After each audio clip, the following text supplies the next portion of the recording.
Good day, everybody. It seems like YouTube is on the hunt. Out there in the wilds, looking for furries. But every time they seem to get close to them, they scatter to the winds at the latest sign of danger.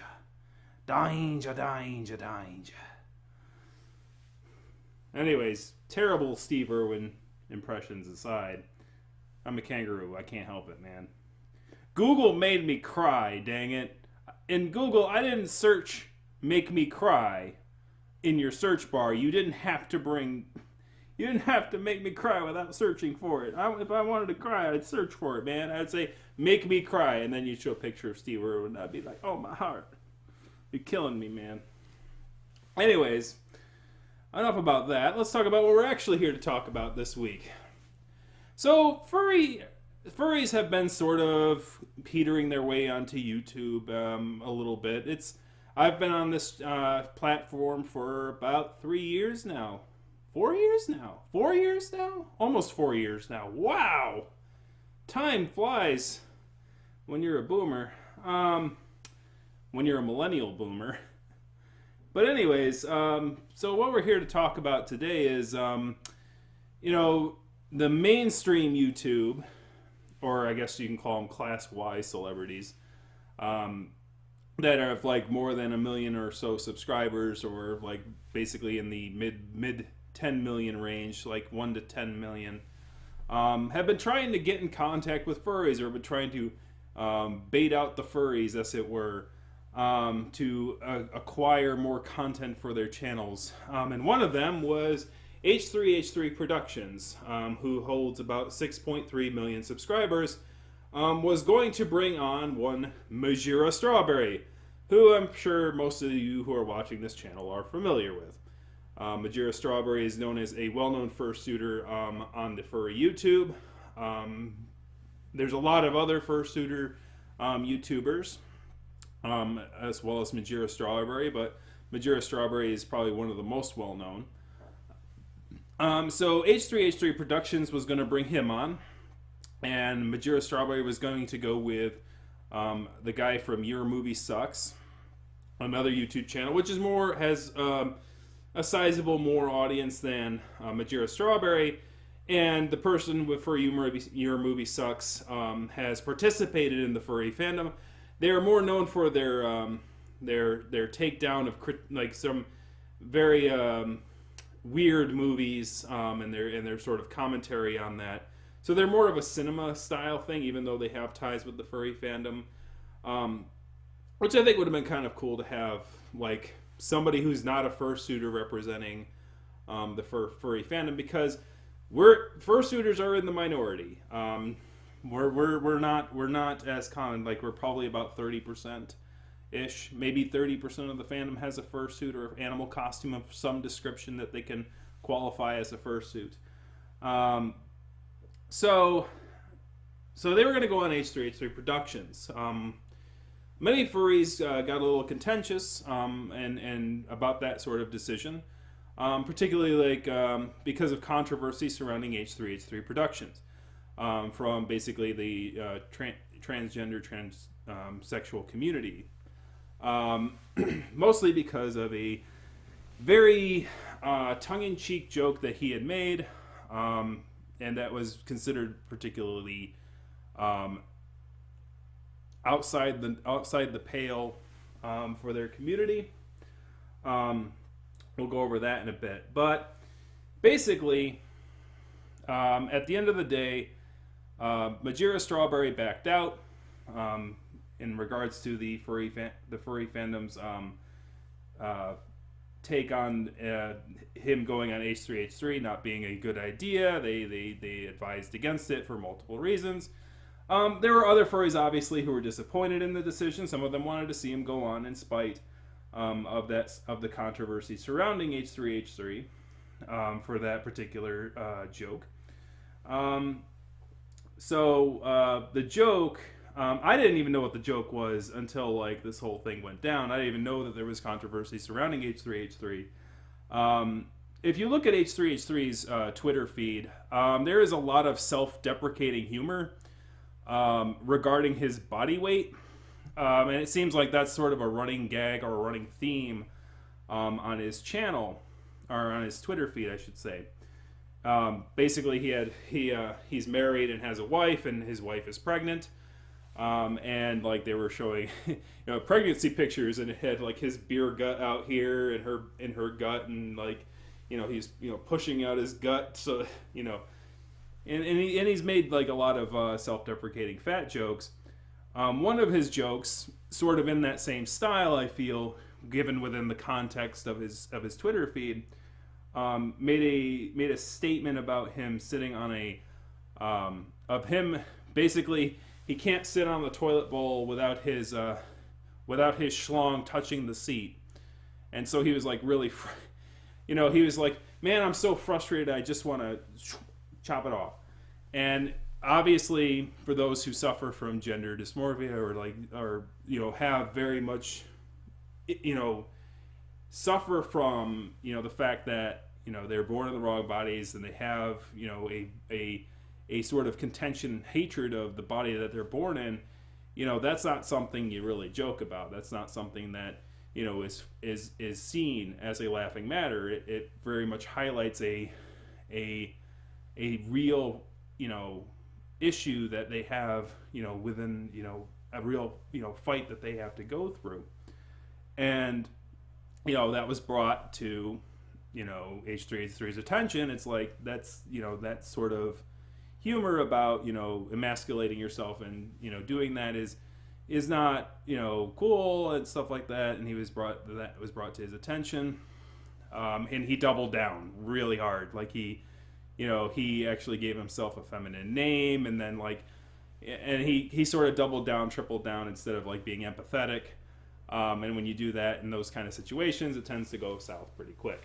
So it is what it is. And for those who are not aware, those within the furry fandom, the furry community tends to be very, very sensitive about identity politics.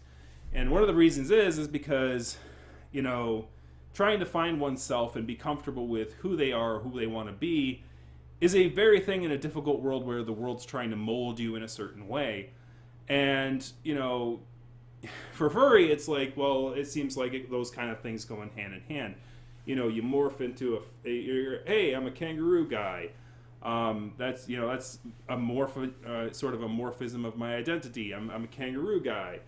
And then it's like, well, if you're questioning your species, as it were, what's the difference between making a character making yourself less human than making yourself less male or less female, or those kind of things.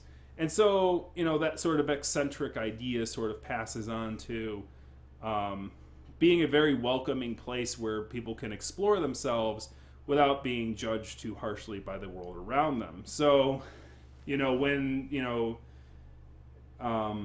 comedians make light of that sort of thing without being empathetic in their comedy, it can very much sour the fields for those kind of things.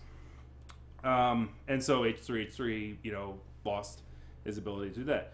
There are other reasons that a lot of furries, other than the controversy surrounding that particular gag, as ill-meaning as it was or was not, I think, my personal opinion, looking at the context of the whole thing, I think he made a joke at his own expense. He tried to make a joke at his own expense about his weight, and he included something else in it that basically touched on something else that, did harm to others that he probably didn't intend and didn't understand.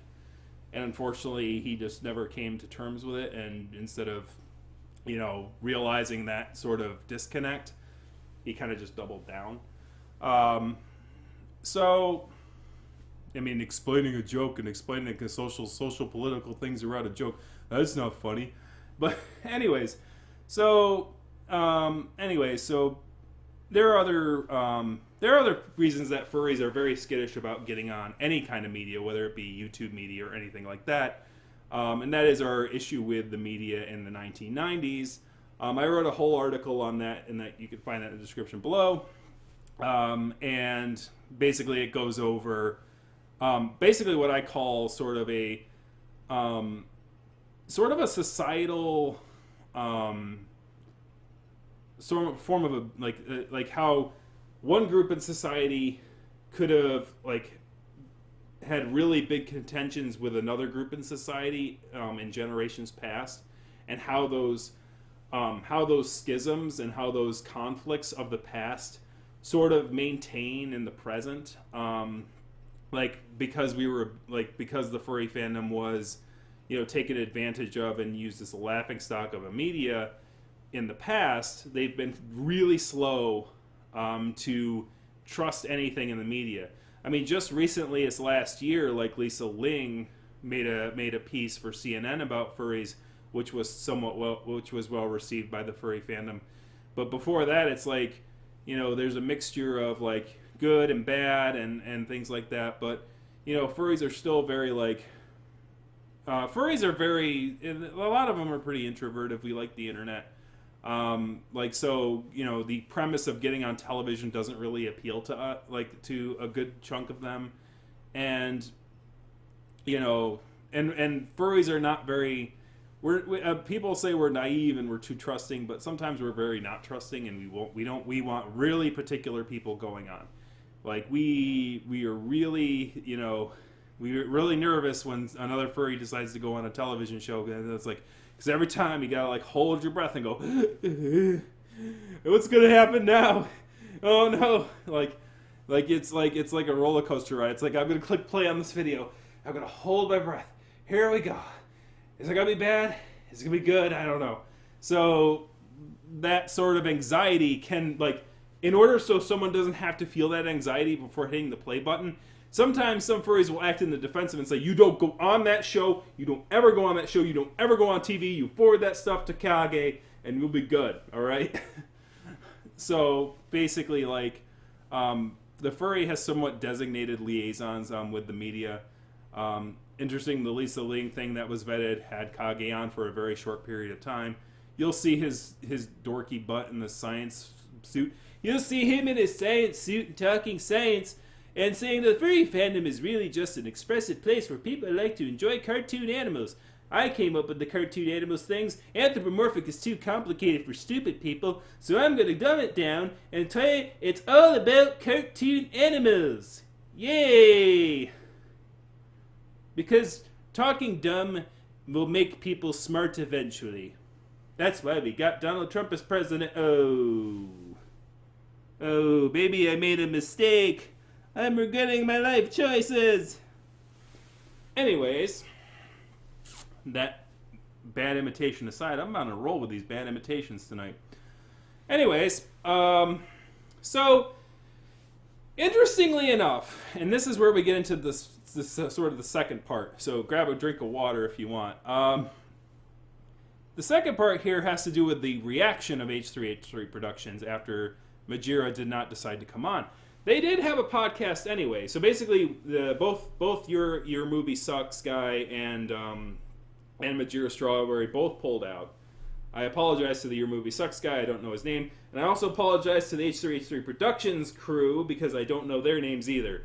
I'm terrible with names. I can know facts, dates, and interpersonal things, but I'm horrible with names. That's why I'm a furry, because furries have such unique names you can't forget them. It's not like John 1, John 2, John 3, John 4, John, Jacob, John, Jake, Josh. Oh, are you Josh? No, I'm Jacob. Why are there so many J names? It's the 10th letter of the alphabet, and no word in the English language, not a lot of words in the English language use J. Why are there so many J names? Why? Anyways, human trash talking with their names aside. H3H3 Productions, right? So they had a podcast anyway, and before this episode, I watched a little bit of it until the point where they just started watching YouTube and commenting on it. And I'm like, is this what I'm doing wrong? Is this why I only have 600 subscribers? I should watch their show right now, live. I should put it right up here in this corner, and I should just comment it and do a play-by-play on it. and just make it. That's the easiest thing in the world. I'll just phone it in. Hello? I'm phoning it in. Oh, yeah, that's a cool video. Oh, look at that. I mean, look at what they're doing. Oh, look, they're wearing costumes. Oh, blah, blah. So they did. They wore costumes, and here are the costumes that they wore. And in the intro to their podcast, they did indicate that they had bought these things early, pre-planning to wear these during the broadcast with Majira and Your Movie Sucks. And anyone, and similar, and here's the thing. If you're a furry and you're seeing this picture right now, you're like, are those Chinese knockoff fursuits from those websites? And I'm saying, yep, they are. See, this is where ignorance about a culture or a group of people can end up making you make a fool of yourself without you realizing it. To me, this is like, going into a country and trying to speak any dialect of the culture that you are in. I am in Vietnam right now.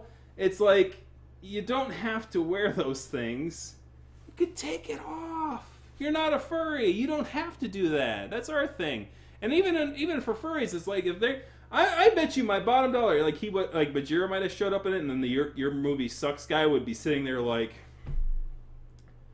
what the heck, man? Like, I'm the furry in the room, and now should I be the podcaster here? Should I be the guy going, hi, my name is the Your Movie Sucks guy, and I'm interviewing 3 furries, apparently, because all furries wear fursuits.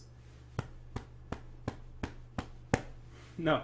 See, there's a whole other line of issues with this. They mean well, and once again, it's one of those ignorant things. It's like, oh man, we can make them feel welcome by dressing up as animals, and they thought that would be a great idea. But the issue is that the products that they bought, it's like, well, we're not going to buy through. Like, here's the thing, I don't expect them to buy a $3,000 fursuit just for one show, right?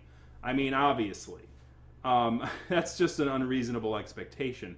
But the thing is, like, if you do your research a little bit, there's actually something called Maskimals, which I talked about up here in another video, where you can go to Walmart and there's like these bin of animal heads for like $20. $20. You could buy an elephant head, put it on. You could buy a panther head, put it on. I mean, they're kind of big, they're kind of bulky, they look more like bobbleheads than fursuit heads. They don't have like, I mean, these are pretty, like, these are better than Maskimals for sure. Like, I gotta give it to these Chinese knockoff companies. They're getting better. They're getting a little better at it. It's kind of getting worrisome, a little bit. But still, we'll go over to why like Chinese knockoff companies can't really compete with, why they're not really a competitor with furry stuff, and we'll kind of go over that a little bit, just so. Because I got to go over this now. So as far like h3h3, if you are not aware, the Chinese knockoff companies is kind of a faux pas. You see what I said there? Faux pas in the furry fandom, and it's for a lot of reasons. Number one, they rip off ignorant parents who are trying to get, if they have a younger person who they want to just buy an animal costume. Like if it's kind of a needed network, right? It's sort of like one of those things where like younger kids want to like have an animal costume and like enjoy it, which is great. And if your parents are helping you with that, awesome, because like your parents do need to be awares of you, as we've been finding with these like YouTube apocalypses and or YouTube like crackdowns and things like that. Parents need to be very vigilant in no matter what community, and that's like a whole other video. But like this thing here, these knockoffs are basically they're taken from other fursuits. So like it's basically a derivative of somebody else's design, of an American design, and number two. It's also ripping off the personal persona of somebody else. So let me back up a little bit because I probably just like fursona, blah blah blah. What's all this? Okay, so a fursona is, and I don't have an intro video to this. That's weird. This is the first time I'm actually describing what a fursona is on this channel, and I'm freaking 4 years in. What is wrong with me? Okay, a fursona is a character in which somebody creates an animal character for themselves that represents themselves in the furry fandom, represents the identity of which they have. So this is my fursona. It's a red kangaroo with orange and white inner ears. Interestingly, the white inner ears is not something I planned. It was actually something like that just was a residual of the first artist who did a reference sheet of it. A reference sheet is a drawing that you get of your character by an artist that a fursuiter can use to make their fursuit. The fursuits are custom order. They are custom made. You give them a drawing of your character, they take the crafty materials and they create the thing that you see before you with its flexible tail. Ooh, super flexy tail. I'm gonna hug my own tail because ignore that. That's just a prop. That's just a thing to prop it up to prop up the tail so that it doesn't drag on the ground and the dirt and stuff like that. Friend of mine put that in there for me. But anyways, so so you make this whole customized thing here.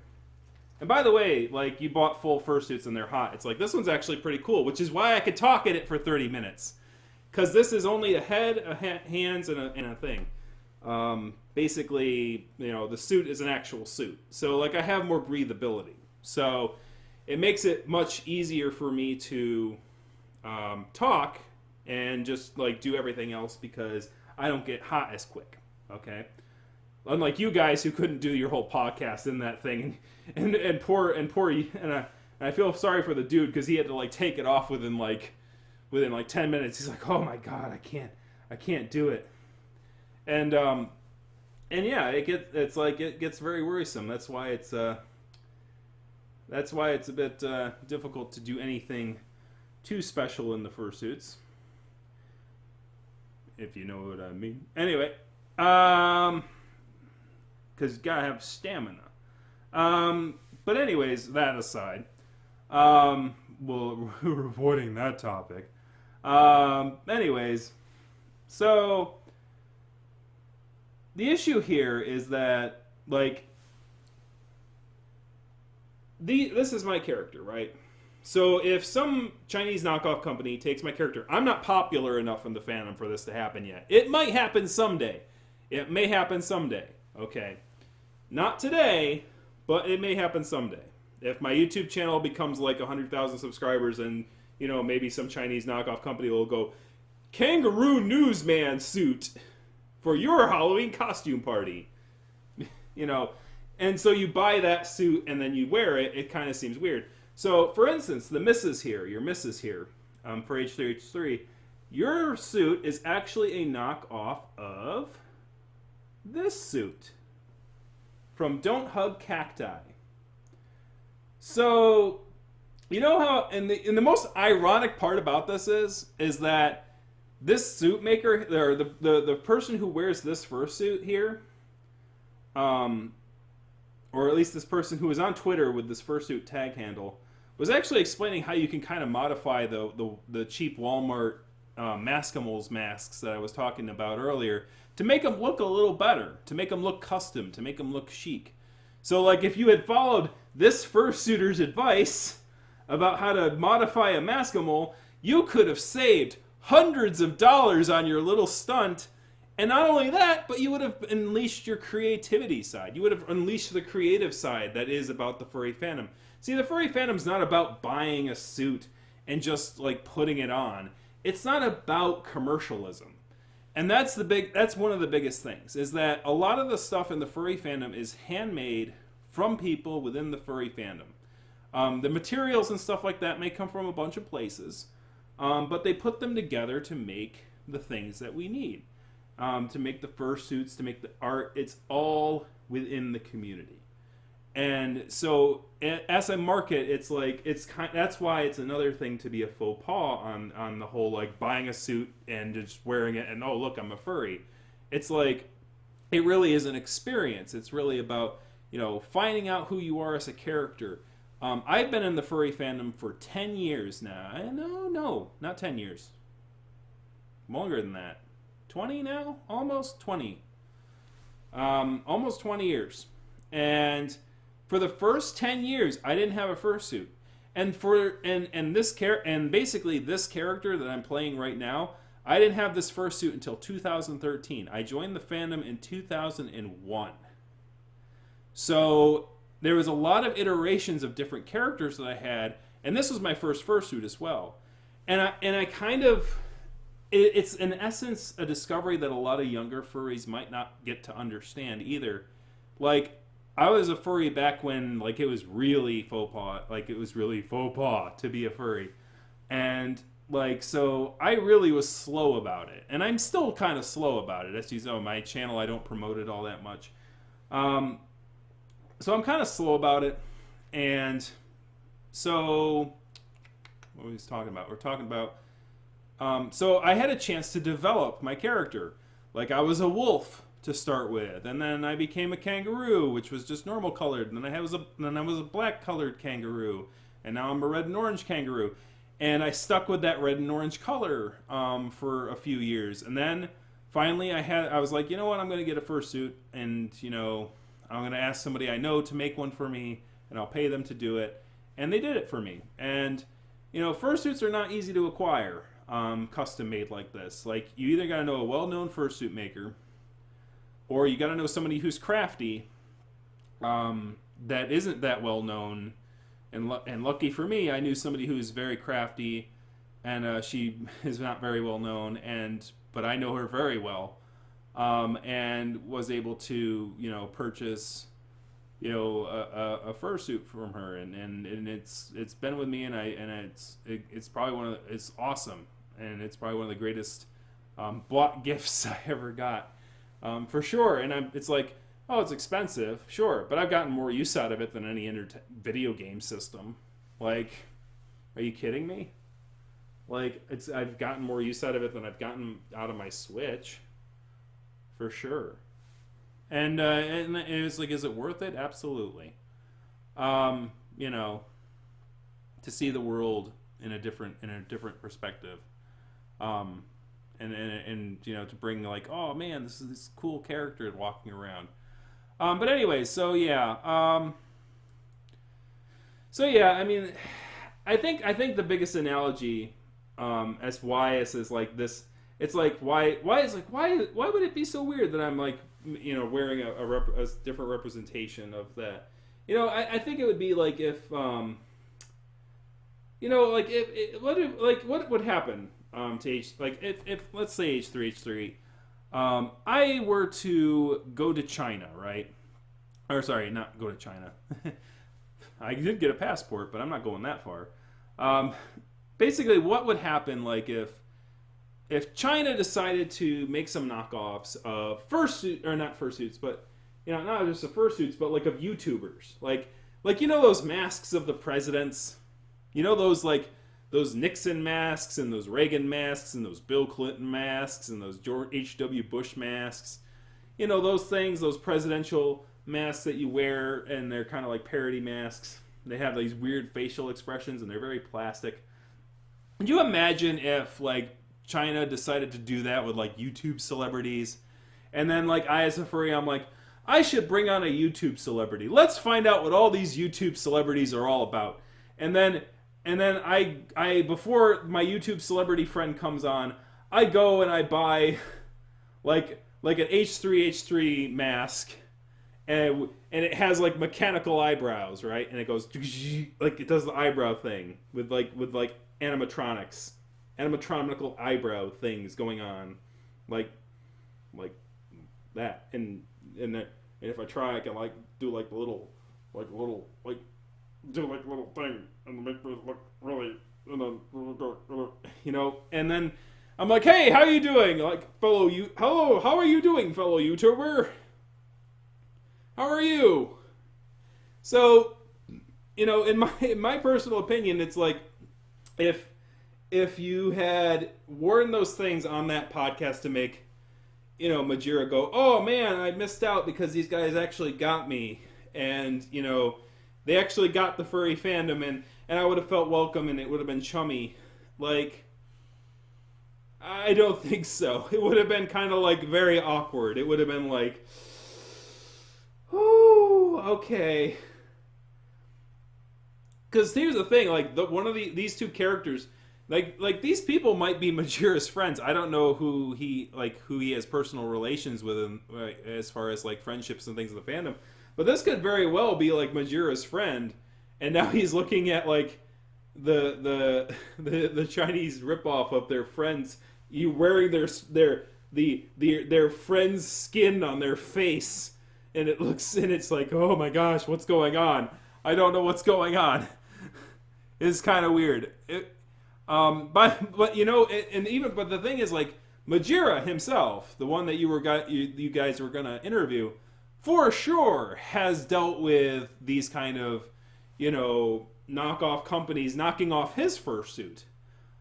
Interestingly enough, like, they've gotten better, like, because like there's an old video by another furry YouTuber called Odin Wolf, where he bought a MajiraStrawberry fursuit from one of these knockoff companies, and basically, actually, he didn't buy it. He kind of made it himself.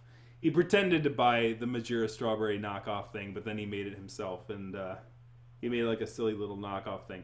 So, like, Majira is very well aware of, having that sort of stuff act against him. So I don't know how he would have reacted, honestly. He might have been he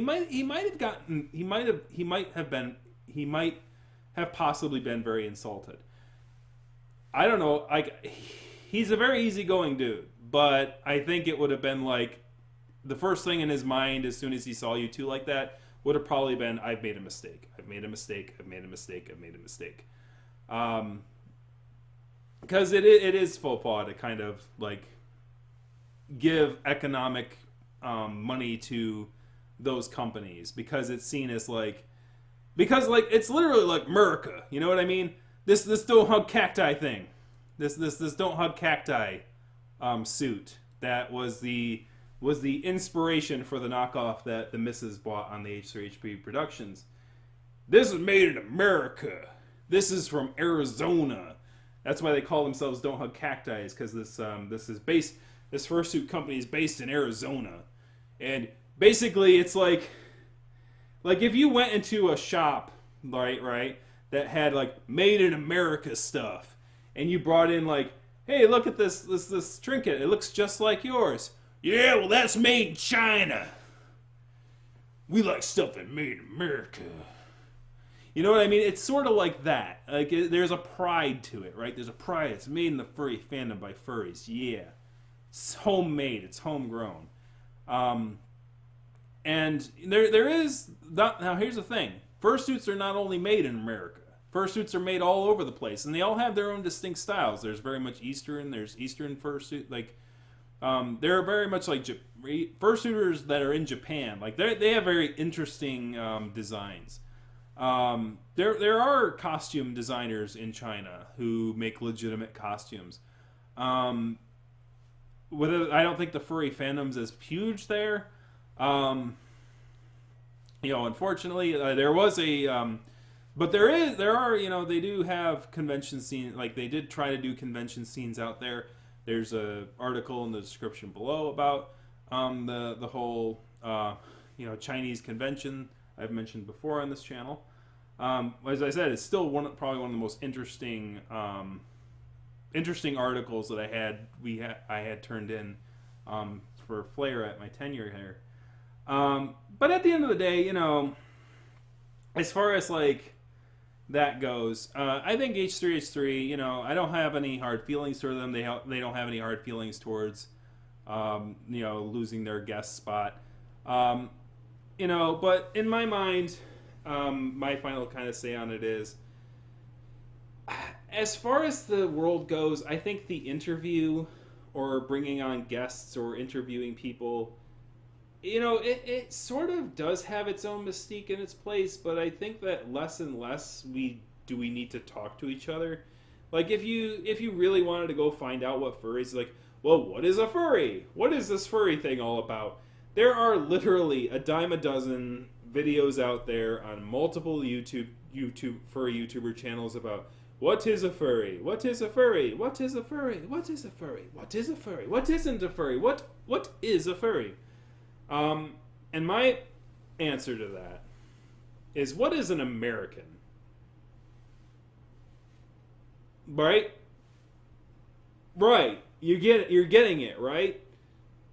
What is an American? What does it mean to be an American? What does it mean to be a furry? Well, I'm a furry. Well, what does that mean? Well, I enjoy this fandom. Yeah, but what does that mean? Right? It's like you can give the textbook answer of, I'm a furry, which means I like and enjoy anthropomorphic cartoon animals. But that's not why you're in the group called furry, right? That's not what drives your passion of being a furry, right? Just as when you ask somebody, what makes you an American? They don't go, well, I was born out of a womb into while being in a hospital that was within the border of what is called the United States of America, and therefore I am a citizen of the United States of America. It's like, no, that, like, an American is a denizen of the United States of America. No, that's not it. That's not, like, nobody answers that. It was just, what is an American? An American believes in liberty. An American believes in this. An American, fights for liberty, justice, and blah, blah, blah, and believes in a free market, or doesn't like taxes, or, and unfortunately, like, those definitions can have some sort of political differences, and then that's where you get your social political conflicts from. And same with furry. If somebody's in furry for one reason and another person's in furry for another reason, like if this one person's in furry for, I like I like anthropomorphic animals drawn in sexual ways. Like if one person's into that and another person's like, I'm in it because I like the family-friendly, jovial kind of things, those two people might not get along. Particularly if one person is looking for just, more coital reasons for being in the furry fandom, while another person is not. Those two are not going to get along. And by the way, that's fine.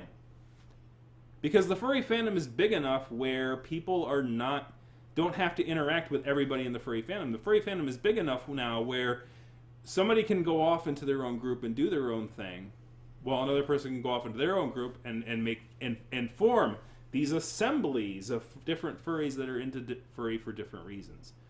And so, and to me, my job as somebody who's supposed to be doing nonfiction on the furry fandom isn't to tell person A is wrong, or person B is wrong, or person C is wrong about what a furry is actually all about, even though I also have my own personal preferences within furry fandom. It is to sort of highlight those differences and highlight what the furry fandom is through example, not through reading you a book of definitions. And if you are well read and you are, man, if you're still watching this, good Lord, you've done your homework, okay? But keep an eye on the space, and I think that people. It is a weird and strange world, and learning about it and finding out fascinating things is all about, is what I'm all about. And I know people have different varying levels of education and backgrounds and things like that. And so, take your time with it. Figure it out. You'll find somebody who, enjoys the things you enjoy in life. And that's the most important thing. H3h3 certainly handled, I think, the furry situation better than certain furry YouTubers.